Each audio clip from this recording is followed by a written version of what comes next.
খবর পড়ছি ধৃতি সেন শর্মা। বিশেষ খবর হলো, প্রধানমন্ত্রী বলেছেন বর্তমান সময় ভারতেরই সময় এবং ভারতের ওপর বিশ্বের আস্থা প্রতিনিয়ত বৃদ্ধি পাচ্ছে। তিনি আজ ভিডিও কনফারেন্সের মাধ্যমে বিকশিত ভারত বিকশিত গুজরাট অনুষ্ঠানে ভাষণ দেবেন। রাষ্ট্রপতি আজ নতুন দিল্লির মেজর ধ্যানচাঁদ ন্যাশনাল স্টেডিয়ামে জাতীয় বার্ষিক আদিবাসী মেলা আদি মহোৎসব 2024-এর সূচনা করবেন। ঐতিহাসিক রাম মন্দির নির্মাণ এবং রামলালার প্রাণ প্রতিষ্ঠা নিয়ে লোকসভায় আজ আলোচনা হবে। পাকিস্তানের সংসদীয় নির্বাচনে প্রাক্তন প্রধানমন্ত্রী ইমরান খানের দল তেহরিক ইনসাফ পিটিআই এর সহযোগী নির্দল প্রার্থীরা সর্বাধিক আসনে জয়লাভ করেছেন। মহিলাদের এফআইএইচ প্রো হকি লিগে আজ ভারত মার্কিন যুক্তরাষ্ট্রকে 3-1 গোলে হারিয়ে টুর্নামেন্টে প্রথম জয় পেয়েছে। আসছি বিস্তারিত খবরে। প্রধানমন্ত্রী নরেন্দ্র মোদী বলেছেন বর্তমান সময় ভারতেরই সময় এবং ভারতের ওপর বিশ্বের আস্থা প্রতিনিয়ত বৃদ্ধি পাচ্ছে।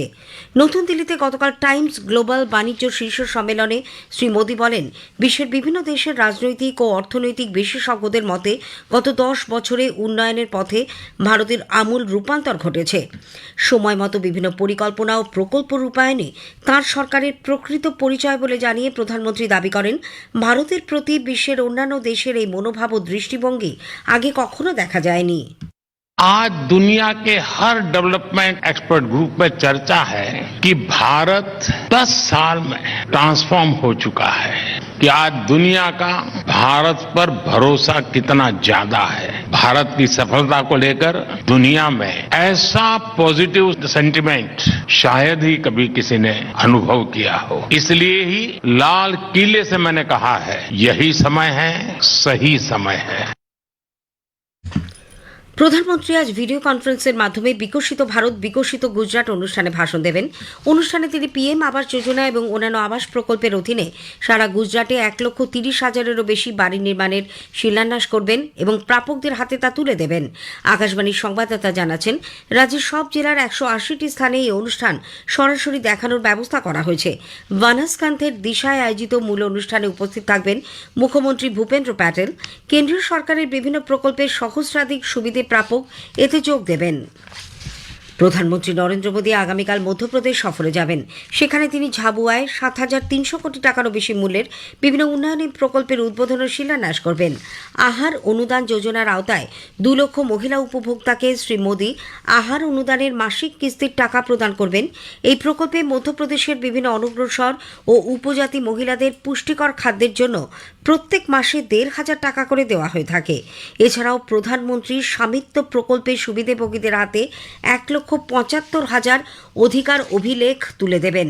জমির ওপর মানুষের ন্যায় অধিকারের দলিল এই অভিলেখ। অন্যদিকে আদর্শ গ্রাম যোজনায় শ্রী মোদী 559টি গ্রামকে 56 কোটি টাকা দেবেন। এই অর্থ অঙ্গনওয়াড়ি ভবন, রেশন দোকান, স্বাস্থ্যকেন্দ্র, স্কুলে অতিরিক্ত কক্ষ এবং সড়ক নির্মাণের কাজে লাগানো হবে। রাষ্ট্রপতি দ্রৌপদী মুর্মু আজ নতুন দিল্লির মেজর ধ্যানচাঁদ ন্যাশনাল স্টেডিয়ামে জাতীয় বার্ষিক আদিবাসী মেলা আদি মহোৎসব 2024-এর সূচনা করবেন। উপস্থিত থাকবেন আদিবাসী বিষয়ক মন্ত্রী অর্জুন মুন্ডা। মন্ত্রকের অধীন ট্রাইফেড আয়োজিত এই উৎসবে ভারতের উপজাতি সম্প্রদায়ের উজ্জ্বল সংস্কৃতি ও বৈচিত্র্য প্রদর্শিত হবে। মেলা চলবে এই মাসের 18 তারিখ পর্যন্ত। 300টিরও বেশি স্টলে আদিবাসী শিল্পকলা, হস্তশিল্প সামগ্রী, প্রাকৃতিক উপায়ে উৎপাদিত পণ্য, ঐতিহ্যবাহী খাবার দাবার ইত্যাদি পাওয়া যাবে। দেশের 1,000-এরও বেশি শিল্প তাদের দক্ষতা প্রদর্শনের জন্য সেখানে হাজির হবেন। ঐতিহাসিক রাম মন্দির নির্মাণ এবং রামলালার প্রাণ প্রতিষ্ঠা নিয়ে লোকসভায় আজ আলোচনা হবে। বিজেপি সাংসদ সত্যপাল সিং এবং শিবসেনার শ্রীকান্ত সিন্ধে সভায় আলোচনার প্রসঙ্গটি উত্থাপন করবেন। উল্লেখ্য, 22শে জানুয়ারি উত্তরপ্রদেশের অযোধ্যায় রামলালার প্রাণ প্রতিষ্ঠা করা হয়। সরকারি পরীক্ষায় অনিয়ম প্রতিরোধ বিল 2024 সংসদে অনুমোদিত হয়েছে। রাজ্যসভায় গতকাল এটির ছাড়পত্র মেলে লোকসভায় তা আগেই পাশ হয়। বিল নিয়ে আলোচনার জবাবি ভাষণে কর্মী বিষয়ক দপ্তরের প্রতিমন্ত্রী ডক্টর জিতেন্দ্র সিং বলেন, নরেন্দ্র মোদী সরকার যুব সমাজকে সর্বদাই অগ্রাধিকার দিচ্ছে, কারণ পূর্বতন কোনো সরকারের কাছ থেকেই তারা সেরকম প্রাধান্য পায়নি।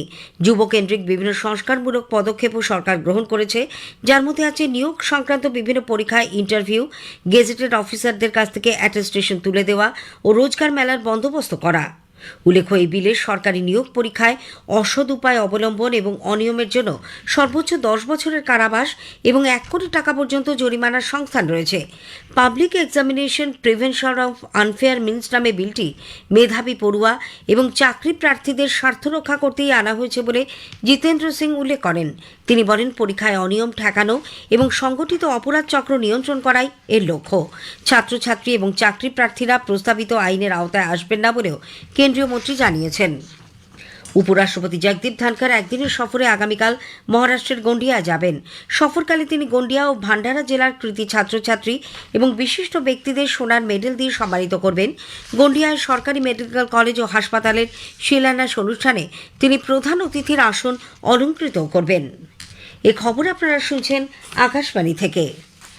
পাকিস্তানের সংসদীয় নির্বাচনে জেলবন্দি নেতা প্রাক্তন প্রধানমন্ত্রী ইমরান খানের দল তেহরিকে ইনসাফ পিটিআই এর সহযোগী নির্দল প্রার্থীরা সর্বাধিক আসনে জয়লাভ করেছেন। তবে কোনো দলই পূর্ণ সংখ্যাগরিষ্ঠতা লাভ করতে পারেনি। পাকিস্তানের নির্বাচন কমিশন সূত্রে জানা গেছে, মোট 250টি আসনের ফল ঘোষণা করা হয়েছে। এর মধ্যে পিটিআই সমর্থিত নির্দল প্রার্থীরা শেষ খবর পাওয়া পর্যন্ত 99টি আসন দখল করেছেন। 71টি আসন নিয়ে পাকিস্তান মুসলিম লীগ নওয়াজের দল রয়েছে দ্বিতীয় স্থানে। অন্যদিকে পাকিস্তান পিপলস পার্টির দখলে গেছে 53টি আসন, অন্যরা পেয়েছে 27টি। একটি আসনের গণনা স্থগিত রয়েছে। আরও 15টি আসনের ফলাফল এখনও বাকি। উল্লেখ্য, নির্বাচনকে ঘিরে হিংসা ও প্রাণহানির ঘটনা এবং মোবাইল পরিষেবা বন্ধ রাখার বিষয়টি ব্যাপক সমালোচিত হয়। সেনাবাহিনী সূত্রে জানা গেছে, সারা দেশে ভোট প্রক্রিয়া চলাকালীন কমপক্ষে 12 জনের মৃত্যু হয়, আহত 39 জন। বিদেশমন্ত্রী ডক্টর এস জয়শঙ্কর বলেছেন, দীর্ঘমেয়াদী চুক্তির সংস্থানগুলি মেনে না চলা হলেই অস্থিরতা বৃদ্ধি পায়। অস্ট্রেলিয়ার পার্থে 7ম ইন্ডিয়ান ওশেন কনফারেন্সের মূল ভাষণে গত সন্ধ্যায় ডক্টর জয়শঙ্কর বলেন, বিশ্বের নানান প্রান্তে উদ্ভূত চ্যালেঞ্জগুলির প্রত্যক্ষ প্রভাব ভারত মহাসাগরীয় অঞ্চলে প্রতিফলিত হচ্ছে। Any disregard for arduously negotiated regimes is naturally disturbing. Instability also increases when long-standing agreements are no longer observed with no credible justification to justify a change of stance. All of them, separately and together, make it imperative that there be greater consultation and cooperation among the states of the Indian Ocean. Maharashtra সরকার সারা রাজ্যে সব অস্ত্র ব্যবহারকারীর licence তদন্ত করে দেখবে। সাম্প্রতিক সময় মুম্বাইয়ে অস্ত্র হামলার ঘটনা বেড়ে যাওয়ায় উপমুখ্যমন্ত্রী ও স্বরাষ্ট্রমন্ত্রী দেবেন্দ্র ফডনবিস উদ্বেগ প্রকাশ করেছেন। সাংবাদিকদের তিনি গতকাল বলেন, নাগরিকদের মালিকানাধীন অস্ত্রগুলি আইন মেনে নাকি বেআইনিভাবে রয়েছে তা খতিয়ে দেখতে তদন্তের প্রয়োজন। ত্রিপুরায় নিষিদ্ধ জাতীয় লিবারেশন ফ্রন্ট এনএলএফটি জঙ্গি গোষ্ঠীর 6 সদস্য গতকাল অস্ত্রসহ পুলিশের কাছে আত্মসমর্পণ করে। Deputy inspector general Krishnendu Chakraborty জানিয়েছেন, ভারত বাংলাদেশ সীমান্ত লাগোয়া এলাকায় সক্রিয় এই জঙ্গিরা সম্প্রতি বাংলাদেশের আস্তানা ছেড়ে এসে আত্মসমর্পণ করে। তারা 2টি রাইফেল, 2টি গ্রেনেড, একটি দেশি বন্দুক, 6টি তাজা কার্তুজ পুলিশের কাছে জমা দিয়েছে। উল্লেখ্য, এই নিয়ে 2022 সাল থেকে প্রায় 36 জন সক্রিয় এনএলএফটি সদস্য নিরাপত্তা সংস্থার কাছে আত্মসমর্পণ করল। কামতাপুর লিবারেশন অর্গানাইজেশন কেএলও প্রধান জীবন সিংয়ের ঘনিষ্ঠ সাকরেদ তাপস রায়কে গ্রেপ্তার করা হয়েছে। কেএলও সংগঠনের হয়ে টাকা আদায় করার অভিযোগে অসমের বাসিন্দা তাপস রায়কে গতকাল এসটিএফ গ্রেপ্তার করে।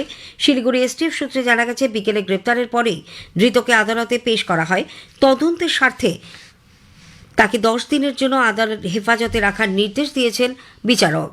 এসটিএফ সূত্রে জানা গেছে, জীবন সিংহের ঘনিষ্ঠ তাপস রায় এর আগেও গ্রেপ্তার হয়েছিলেন। মহিলাদের এফআইএইচ প্রো হকি লিগে ভারত মার্কিন যুক্তরাষ্ট্রকে 3-1 গোলে হারিয়ে টুর্নামেন্টে প্রথম জয় পেয়েছে।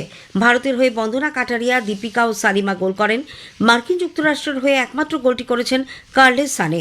পুরুষদের এফআইএইচ হকিতে আজ ভারত ভুবনেশ্বরের কলিঙ্গ স্টেডিয়ামে প্রথম ম্যাচে স্পেনের বিরুদ্ধে খেলবে।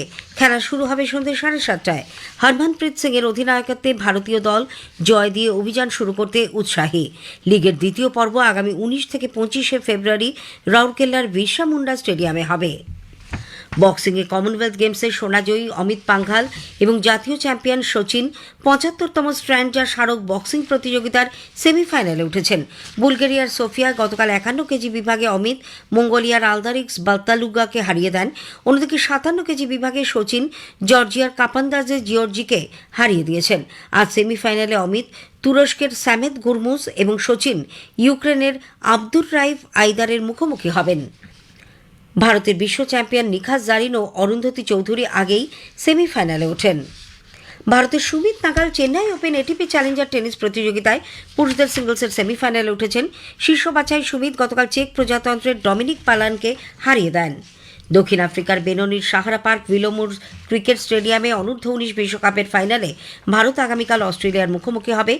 উদয় সাহারানের নেতৃত্বে গতবারের বিজয়ী ভারত ট্রফি জেতার লক্ষ্য নিয়ে খেলতে নামবে। খবর পড়া শেষ হলো।